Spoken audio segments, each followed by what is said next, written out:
The HQ 5x4x3. Well, this isn't exactly the HQ version. This is the Racecraft version, and there's also a doll version. I'm sure there's a bunch of other versions as well. They feel very, very similar. I'm really quickly going to tell you the differences between the HQ version and the doll version and the Racecraft version. The Racecraft version and the doll version are made from more of a polycarbonate resin material, whereas the HQ version, or the original HQ version, is made from a glass fiber. The doll and Racecraft are much more durable, but they have a little bit more weight, about 0.2 of a gram more weight, and they have a different flex profile. So I'm just going to jump into it. Props, I've said this before, props that I seem to like the most seem to have a similar flex profile. This Racecraft version has a flex profile where the whole thing kind of flexes together as one even curve. The HQ version actually stays stiff for the first 2/3, and only the last third flexes. So the difference between the doll Racecraft and HQ version is that the HQ version feels just a hair more creamy and smooth in the air, and it feels like it has a little bit more control. And I think that's attributed to, the creaminess is attributed to the slightly lighter weight, because the motor has an easier time managing the prop, and the control has to do with the flex of the blade. So those are the differences between those, and I'm going to quickly tell you the difference between doll and Racecraft. The Racecraft is made of more of a resin material. The doll is made of more of a polycarbonate hard material. I have no idea what the actual material science is. Nobody, they don't really tell us. But what happens to the Racecraft version is that when you start hacking away at trees and things, the edge starts to dent and the prop starts making really high-pitched whines, whereas the doll, the edge begins to chip away and makes similar whines, but they're not so drastic. And I feel like I prefer the doll whine to the Racecraft whine. My personal preference, you can choose whichever one you want. Doesn't really make a difference. If you did not fly this prop back to back with the HQ version, you probably would not be able to tell the difference between the two. And now I'm going to actually review the prop. This is a very light blade. It is 3.4, 3.6 grams, I think. Not very light. It's light. The Racecraft 5038 blade is like 1/10 of a gram lighter, but still, this is a tri-blade. That's a twin blade. This is a very light blade for a tri-blade. 2 years later, it is still the preferred prop by pretty much almost all of the top freestyle pilots, unless you're doing some sort of like Matty Stunts kind of freestyle that requires a little bit more of an aggressive prop because he does high speed maneuvers. This prop is not fast. Compared to a Cyclone blade, it is probably 5 to 10 miles per hour slower on any given craft that you put it on.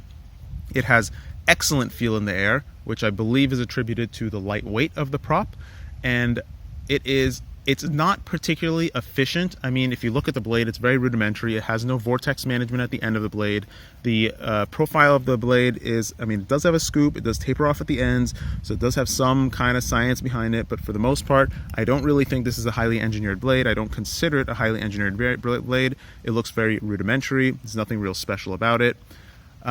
It is only efficient because it doesn't quite make the same power in the air. I don't mean same power in the sense that bench test power. That really isn't a fantastic estimator in this particular scenario, because this prop actually spins faster on bench tests than something like the Cyclone blade or the 5x45 hybrid bullnose blade, because it's generally a thinner blade. It's lower drag, it's lighter, it's easier to spin. So while those other blades with a steeper pitch may spin slower on the bench, in the sky when you're flying and the prop is unloading, I think the KVs actually push it higher because the prop is actually unloading. The same effect might happen with this prop, but I think that it's actually getting closer to topping out on the bench test than it is in the air. And the reason I say that is because when I fly this prop, it's just slow. The top speed of this prop is slow. It's just slow. I prefer this prop on a slightly higher KV motor, but the KV of your motor is really dependent on the weight of your craft. If you're flying a heavy craft, 600 plus grams, don't even bother with anything past 2350, 2400 KV. You're just burning more amps for no reason. If you're flying something that's like 550 grams and under, you can go with the 2500 KV, maybe even 2600 KV. It is best on a lighter craft with 2600 KV. It will get you going pretty fast. This prop is fantastic for freestyle. It has excellent control feel in the air. It's not necessarily that fantastic for racing, although many people do use it for racing because it is such a nicely controlled blade, and it feels nice in the air. It's not the most durable blade because, I mean, look how thin it is and how light it is, but it is still pretty in the Racecraft version and the Doll version. It is still very durable, and this prop will go on pretty much any motor you put it on, can spin it because it's so light, it's so easy to rotate. If you're running like a 2204 for either freestyle or racing, this is probably your ideal prop. This one or the Racecraft 5038, or maybe the 5x45 twin blade hybrid bullnose blade, but that's pretty much only for racing. So yeah, that's about this prop. I'm really not going to do a kind of like a discussion after this flight video. By the way, you can pretty much watch anybody's flight video on YouTube because all the freestyle pilots still use this blade because it does feel so nice and creamy in the air.